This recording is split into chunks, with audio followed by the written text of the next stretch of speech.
Thank you, Gerard. Do you want a seat? I have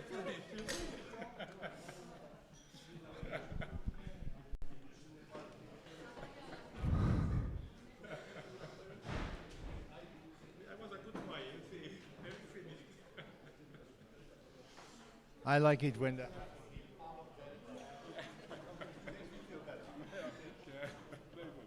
miserable people.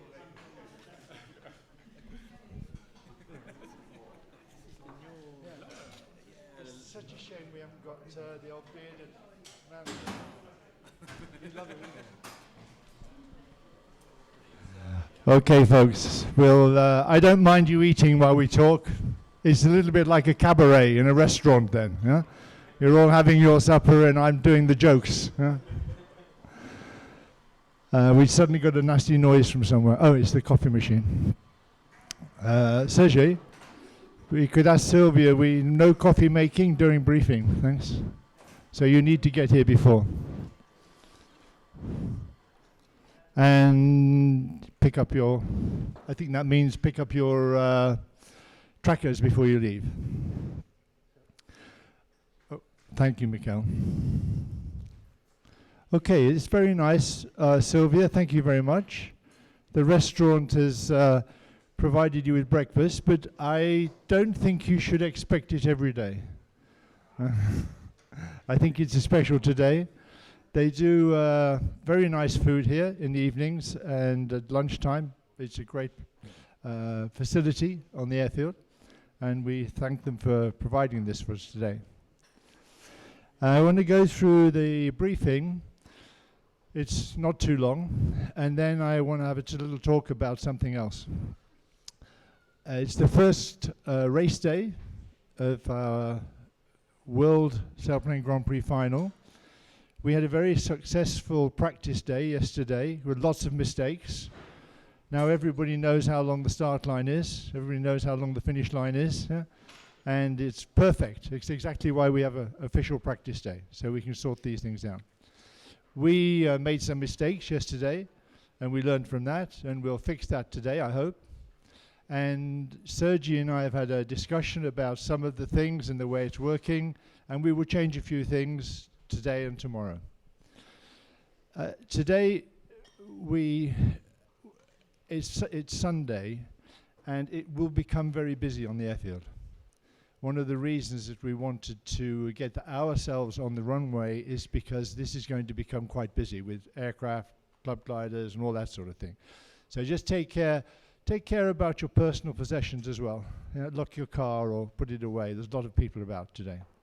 From tomorrow, we shall be the only people here, and we'll talk more about that in a moment. So just to remind you a few things, I'm not sure we need to go spend any time on this. Finish line always 1 kilometer and the start line's always 5 kilometers. The grid, we've decided this morning that we will grid directly onto the runway, that we won't park at the side.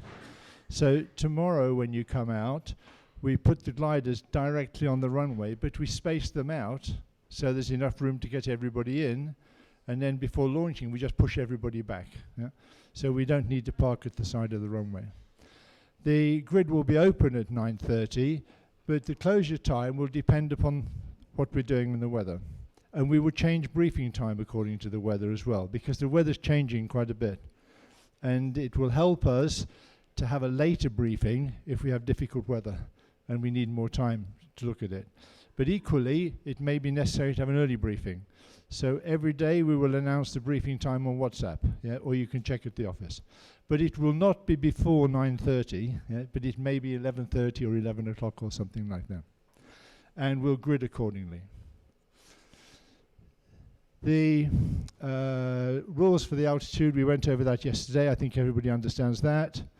And we'll just go on to the grid. Slide should have gone. And so when you tow out from the way station, the letter markers will be alongside the runway, and you put your glider alongside those so that we just compress the grid when the time comes. So let's look at the weather situation.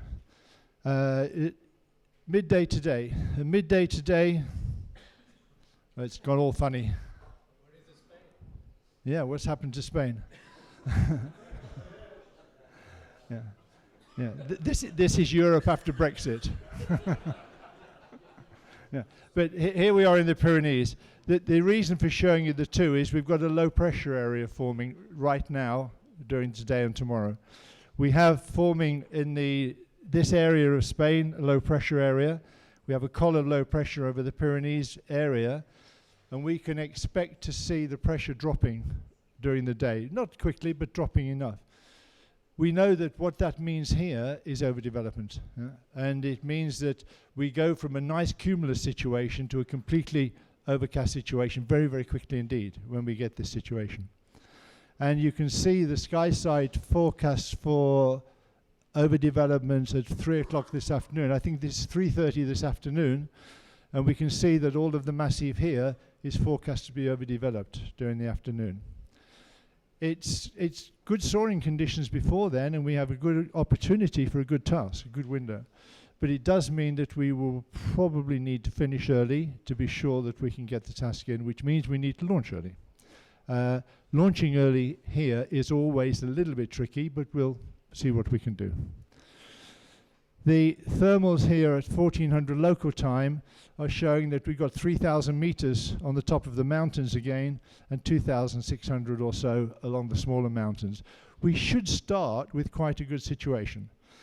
Cloud base probably not as high as yesterday, a little bit lower, and there's a good chance that cloud base will come down during the day and not go up. There's a good chance that from 2 o'clock on we don't see the cloud base going up, but we actually see it coming down a little bit. And so we have to just take a little bit of care about the start height. We set the start height at 2,400, and I'm pretty confident that that should be okay. Task sheets, you've got the task sheets. There's two tasks. There's task A, which is the task we expect to fly. It's a similar task to yesterday. We go to the same turning point to the east, and then we're going to go to Ulusa on the west side. This is Soloria here and the Andorra Valley, and then south to Beaumont. The 3 turning points are all 2 kilometer radius. I do that because they're high, but also it's consistent. We don't want to have different radius for every turning point, so we keep it at 2 kilometers. Except that the last turning point, Fonsolar, is also the control point. It's 500 meters. We do not need to use Prix a control point if we use that. So you don't want an extra point, it's not necessary. So the rule about minimum height is from the turning point back to the finish line. So not below 1,300 meters from there to here. I can't see any reason why you would want to do that, but that's the rule. Is everybody clear about that? And the ground is in the way for a lot of the time. The task B is a little longer.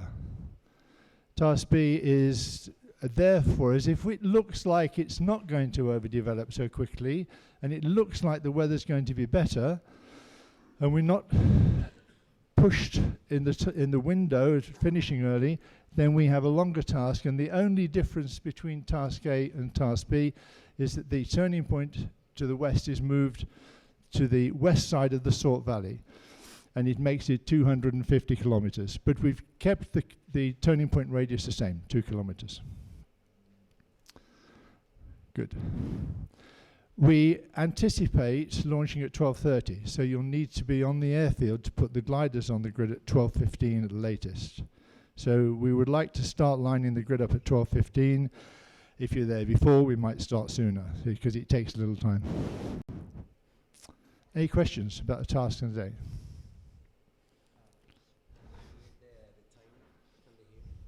Yeah, could you hear the start time calls yesterday okay? There were... Sebastian, you never seem to get the calls. Everybody else got them okay? You got it?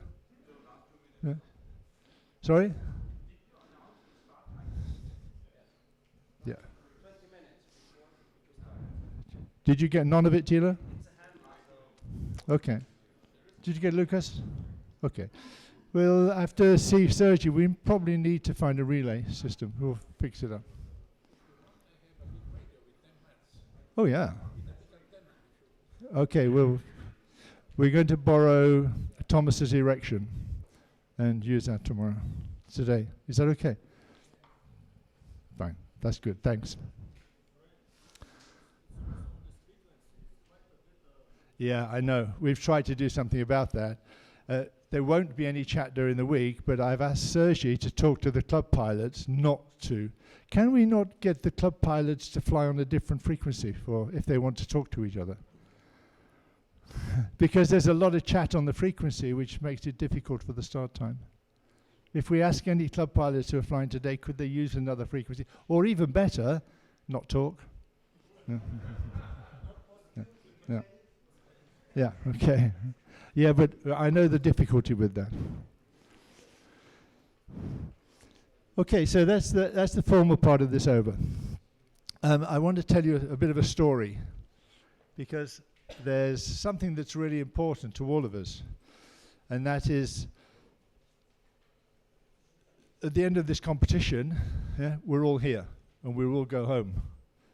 And this is really, really important. And I have a message, but to give you the message, I have to give you some background. There's a history to this, so please be patient. Yeah, I shall try to fill in the blanks to make sure that you understand the message. I started gliding when I was 16, when I was at school, 1964. And by the time I was 23 years old, I was already CFI of a club, and I became professional glider pilot. I've earned my living as a glider pilot since I was 23 years old. It's a long time now.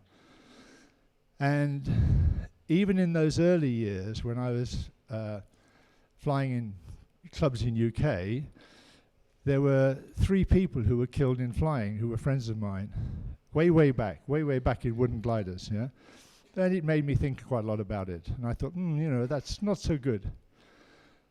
Over the next few years, I started flying competitions, world championships, and we started the European Soaring Club, and we were flying a lot. And slowly, I got the feeling that something was happening, something was wrong. And at one time, almost every year, somebody was being killed. There were some good friends, Rex Pilcher, Chateauroux, World Championships, Helmut Reitman, Helmut and Annetta became good friends of ours. And Tilo's dad was a great shock to all of us. And what was puzzling about this is these are good guys. These are really good pilots. Yeah? These are guys who are better than me. And I think to myself, well, hang on a minute. If these guys can get killed, if what's happening out there is so dangerous, yeah, what am I going to do about this? Where do I fit into this? How am I going to survive? Yeah? A few years later, when I started going to IGC meetings, I had a conversation with Bruno Gantenbrink. And we were chatting about this, and we were chatting about things like tasks and stuff, and he said the year before, he had made a list of all the people who he knew and were acquaintances who'd been killed in gliding or in flying, but particularly in gliding. And it shocked him when he did this. So I thought, I'll try that. And when I got to 26, I thought, Christ, this is really dangerous. Yeah? This is really, really dangerous. Yeah? What's happening here? I can't think of any other sport in which so many people could be killed. It's offshore sailing, skiing, maybe mountain climbing on a percentage basis. So we are in a situation where this is happening, and it's still happening. But what surprises me, and what I don't understand, is it's not a dangerous sport. There's nothing dangerous about what we do. The gliders don't break up, they're really strong. When you fly them, they do the right thing. There's nothing dangerous about what we do. So why do we have so many accidents here? Why do so many people get killed? And you come to the conclusion that maybe there isn't any real danger in the sport, providing that we keep our distance from that danger, providing that we maintain a margin between where we feel safe and where we are safe, and where we're not safe. And you think back and you think, well, what was Klaus doing? Yeah? What was Helmut doing? In Helmut's case, it probably wasn't his fault. And what were all these other guys doing? And you think, what do I do? Do I maintain that margin? Can I be sure that I stay on the safe side of the line and I don't go on to the other side of that line? Because it is inherently a safe sport, but we keep drifting across the line into the area where it becomes not so safe. You know, when you're flying a little bit too slow on the mountain and it's turbulent, this time when you put the stick forward, it doesn't accelerate. Yeah? Now it's not safe. Yeah? Now you're not in control. So you think about this. I need to find a way. I need to have a strategy to maintain control. I need to be in control of the situation. When I'm thermaling with other gliders, I need to know what my margin is. And I can tell you, not many people enjoy thermaling with me because I tend to fly too close, because that's maybe my margin. And over those years, I pretty much came to the conclusion that the only way I can do this is to make sure that every single day that I fly is I say that this will not be the day. Today is not the day when I erode that margin.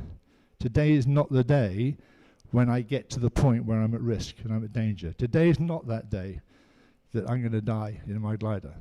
And I say that to myself every single time I take off.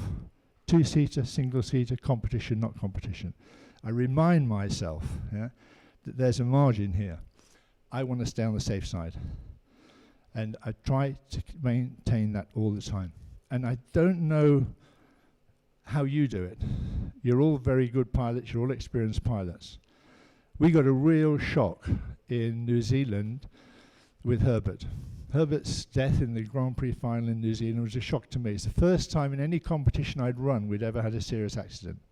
And it's really shocking when it happens and you're the guy in the seat. Thomas, well, it blew us out of the water. With Thomas, it was a very difficult thing to cope with.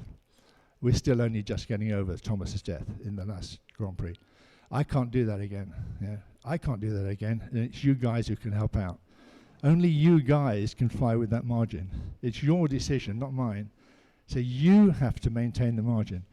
And there's nothing in this competition that's more valuable than you and your life and your family. Nothing in this competition is more valuable. So any time when you find that you're flying near the edge, you come back. You don't go over that edge. You don't erode that margin. And you make your own strategy. You decide for yourself how you do this. I always say to myself, today I'm going to be careful. Yeah, today I'm not going to go over the margin. It doesn't mean to say I'm not going to have fun. It doesn't mean to say I'm not going to be competitive. But every time I see the opportunity to erode the margin, the opportunity to take a little risk, I pull back. Yeah. And you have to do that if you're going to survive. So take the message. Take it with you every day. Find your own strategy. Think about it yourself. Think about the fact that this is not a dangerous sport. It's only the pilots that make it dangerous. Yeah? And you have control over that. Nobody else. Nobody else can do this, only you. So, sorry about to be so somber, but it's really important. We can't live through another last day in Viticura. So, have a nice flight today, guys. And don't forget, today, it's not the day. Yeah? Today you're going to have fun. And we're going to have a great race. So let's see you on the field. Thanks.